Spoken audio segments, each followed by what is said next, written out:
ఈ ఎన్నికల ఫలితాలు వచ్చిన రోజే తెలుసు రఘురామకృష్ణరాజుకు ఒక అంశం అనేది ముందుకు వస్తుంది. ఎందుకంటే రఘురామకృష్ణరాజుకు మధ్యలో టికెట్ కూడా రాకుండా ప్రయత్నాలు జరిగాయన్న ఆరోపణలు కూడా వచ్చాయి. ఆయన నరసాపురం నుంచి ఎంపీ కావాల్సిన వాడు, ఆయన సిట్టింగ్ ఎంపీ కూడా. ఆ సీటు బీజేపీకి ఇచ్చారు. బీజేపీ రఘురామకృష్ణరాజుకు ఇవ్వటానికి నిరాకరించింది. అక్కడ శ్రీనివాస్ వర్మ క్యాండిడేట్ అయ్యాడు, మంత్రి కూడా అయ్యాడు. సో జగన్మోహన్ రెడ్డి ప్రభావంతోనే బీజేపీ తనకి సీట్ ఇవ్వడం లేదు, బీజేపీ ఆ సీట్ తీసుకుందని కూడా రఘురామకృష్ణరాజు ఆరోపించారు.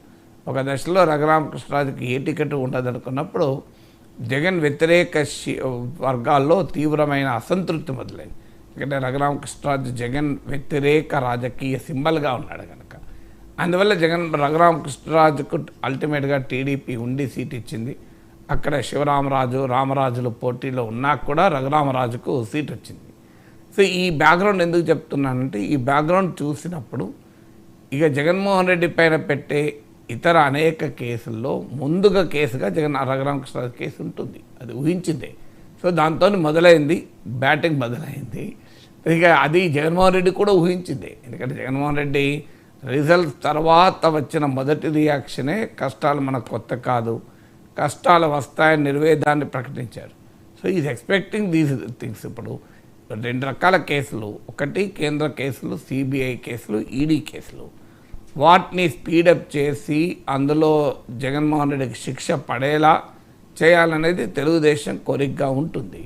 తెలుగుదేశం ఆ ఒత్తిడి చేస్తుంది, కానీ భారతీయ జనతా పార్టీ అది వింటుందా అనేది అనుమానాస్పదమే. ఇవాళ మనకు ఢిల్లీ ముఖ్యమంత్రి అరవింద్ కేజ్రీవాల్ వ్యవహారం చూస్తున్నాం. సుప్రీంకోర్టు పిఎంఎల్ఏ కేసులో బెయిల్ ఇచ్చింది.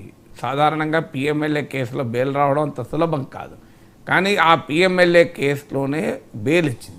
కానీ వెంటనే ఈ బెయిల్ కోర్టు ఇస్తుందని ముందుగానే ఊహించిన ప్రభుత్వం సిబిఐ ద్వారా మరో కేసు పెట్టేశారు. మాకే సంబంధం లేని ప్రభుత్వం అంటుంది, కానీ అందరూ తెలుసు సిబిఐ కేసులో ఇప్పుడు ఆయన మళ్ళీ జైల్లోనే ఉన్నాడు. సుప్రీంకోర్టు బెయిల్ ఇచ్చింది కానీ రిలీజ్ కాలేదు. సో అందువల్ల అరవింద్ కేజ్రీవాల్ ఒకవైపు, జగన్మోహన్ రెడ్డి మరోవైపు చూస్తే ఈ 10 ఏళ్లలో ఎలా జగన్మోహన్ రెడ్డి ఇంత కంఫర్ట్ జోన్లో ఉండగలిగాడు. సో అందువల్ల కేంద్రం కేసుల విషయంలో జగన్మోహన్ రెడ్డి కంఫర్ట్ జోన్లోనే ఉండడా ఇక చూడాలి మనం. తెలుగుదేశం పార్టీ 2014-18 మధ్య కాలంలో కూడా బహుశా జగన్మోహన్ రెడ్డి పైన కేసుల సంగతి తేల్చని ఒత్తిడి కూడా తేవచ్చు. ఎందుకంటే లీగల్గా కూడా సుప్రీంకోర్టు చీఫ్ జస్టిస్గా ఉన్న జస్టిస్ ఎన్వి రమణ చెప్పాడు కూడా ఈ కేసును 1 yearలో తేల్చండి అని కూడా. ఇటీవల కూడా ఆంధ్రప్రదేశ్ హైకోర్టు కూడా జగన్మోహన్ రెడ్డి కేసులని నానుస్తున్నారు ఇంతగాని తీవ్రమైన అభ్యంతరం కూడా వ్యక్తం చేసింది. అందువల్ల సిబిఐ ఈడీ కేసుల్లో ఏం జరుగుతుంది అనేది అది మోడీ ప్రభుత్వ చేతిలో ఉంటుంది. దాన్ని గమనించిన జగన్మోహన్ రెడ్డి తన ప్రధాన ప్రత్యర్థి తెలుగుదేశం విజయానికి కారణమైన బీజేపీకి కూడా కేంద్రంలో మద్దతు ప్రకటించాడు. ఆయనకున్న 4 ఎంపీలు తన 11 మంది రాజ్యసభ సభ్యులతో కలిసి మద్దతు ప్రకటించారు. అందువల్ల ఇక మిగిలింది ఏంటి తెలుగుదేశం పార్టీకి? జగన్మోహన్ రెడ్డి కేంద్ర కేసులు, కేంద్ర సంస్థలు చంద్రబాబు నాయుడు చెప్పితే మోడీ వింటాడా?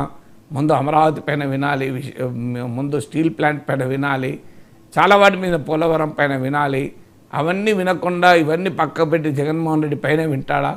సో అందువల్ల ఆ అనుమానం టీడీపీకి కూడా ఉంది. ఎందుకంటే బీజేపీ జగన్మోహన్ రెడ్డిని దూరమేం చేసుకోదు అని. ఎందుకంటే ఇవాళ 4 సీట్లు రావచ్చు, కానీ ఆంధ్రప్రదేశ్ రాజకీయాల్లో ప్రధాన ప్రత్యర్థిగా 40% ఓటింగ్తో ఉన్న పార్టీని అంత త్వరగా బీజేపీ డిజోన్ చేసుకోదు, పరోక్షంగానైనా.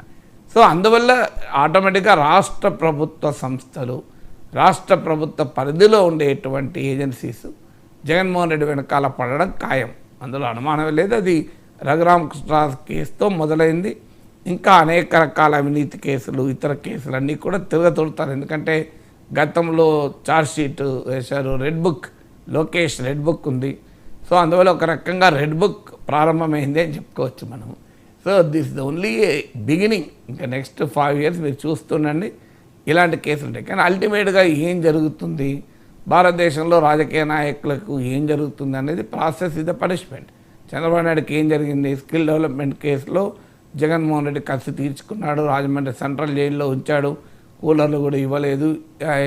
ఎంత ఇబ్బంది పెట్టాలో అంత పెట్టి ఆయన ఆనందం పొందాడు. అల్టిమేట్గా ఆయన మిగిలింది విషాదమే కదా, ఎన్నికల్లో ఓడిపోయాడు. సో జగన్మోహన్ రెడ్డిని కాంగ్రెస్ పార్టీ జైల్లో పెట్టింది 16 నెలలు. ఆయన చాపేసుకొని కింద పన్నాడు, ఆ ఫ్యాన్ కింద పన్నాడు, ఇదంతా జరిగింది. జగన్మోహన్ రెడ్డిని ఇబ్బంది పెట్టి 16 నెలలు తమపై తిరుగుబాటు చేస్తాడా అని చెప్పి కాంగ్రెస్ పార్టీ కసి తీర్చుకుంది. కానీ అల్టిమేట్గా జగన్మోహన్ రెడ్డికి ఏం లాభం? జగన్మోహన్ రెడ్డి ముఖ్యమంత్రి అయ్యాడు, కాంగ్రెస్ పార్టీ విషాదంలో మునిగింది. సో దేశ చరిత్ర అంతా చూసిన మనకు రాజకీయ నాయకుల్లో నిజంగా జైలుకు పోయి లాలూ ప్రసాద్ యాదవ్, మదన్ కూడా ఇలాంటి కొద్దిమంది మాత్రమే మనకు కనబడతారు. సో మీకు యూపీఏ కుంభకోణాలు, ఎన్డీఏ కుంభకోణాలు ఎన్ని చూడలేదు మనం. సో అందువల్ల ఇది నడుస్తుంది. ప్రాసెస్ ఇది పనిష్మెంట్. అల్టిమేట్గా ఆయనకు ఎన్నేళ్ళ జైలు శిక్ష పడి జైల్లోనే ఉండి డిస్క్వాలిఫై అయిపోయి పోటీ చేయలేని పరిస్థితి వస్తుందా? So let see. ఎందుకంటే లీగల్ ప్రాసెస్ మనం స్పెక్యులేట్ చేయకూడదు. బట్ ఒకటి మాత్రం నిజం, పొలిటికల్ ప్రాసెస్ అయితే బిగిన్ అవుతుంది. కక్ష సాధింపు ఉండదు అని చెప్పినా డెఫినెట్గా జగన్మోహన్ రెడ్డి పైన కేసులు తప్పదు. దీన్ని కక్ష సాధింపుని వైసీపీ అంటుంది, చట్టం తన పని దాన్ని చేసుకుంటూ పోతుందని టీడీపీ ఉంటుంది. అందువల్ల ఈ ప్రక్రియ అనేది మొదలయ్యేది గ్యారంటీ. రెడ్ బుక్ అమలు అవడం మొదలైంది అనే దాంట్లో అనుమానం లేదు. జగన్మోహన్ రెడ్డిని విమర్శించినందుకు రాజద్రోహం కేసు పెట్టారు అని అప్పట్లో రఘురామ్ కూడా ఆరోపించారు సార్. రాజద్రోహం కేసు కూడా ఆయన మీద నమోదైంది.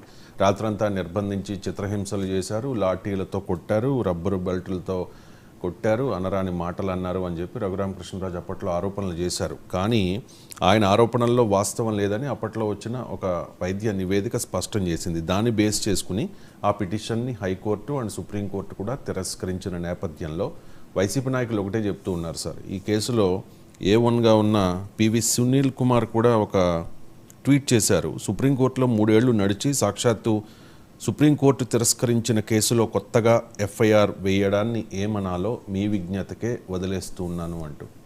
వాళ్ళు విఘ్నత వదిలేశారనుకున్నా వాళ్ళు మళ్ళీ కేసు పెట్టారు కదా. అదే సార్, ఏముంది అంటే టెక్నికల్గా లీగల్గా చూస్తే లీగల్గా కోర్టు చెప్పాలి కదా. సునీల్ కుమార్ చెప్పలేడు కదా.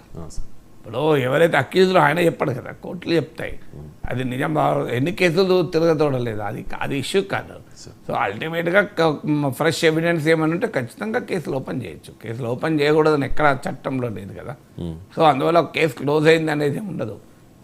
ఫ్రెష్ ఎవిడెన్స్ చూడాలి వాళ్ళు. ఇప్పుడు కేసు మాత్రం ఇప్పుడే పెట్టారు కదా, మనకు ఛార్జ్ షీట్ వచ్చి అందులో ఏముందో తెలియంది మనం కామెంట్ చేయలేము. సో అంతకుముందు సుప్రీంకోర్టు ఏమన్నది, ఇప్పుడు వీళ్ళు ఛార్జ్ షీట్లో ఏం పెట్టారు, ఇప్పటివరకు దాఖలైంది FIR మాత్రమే కదా.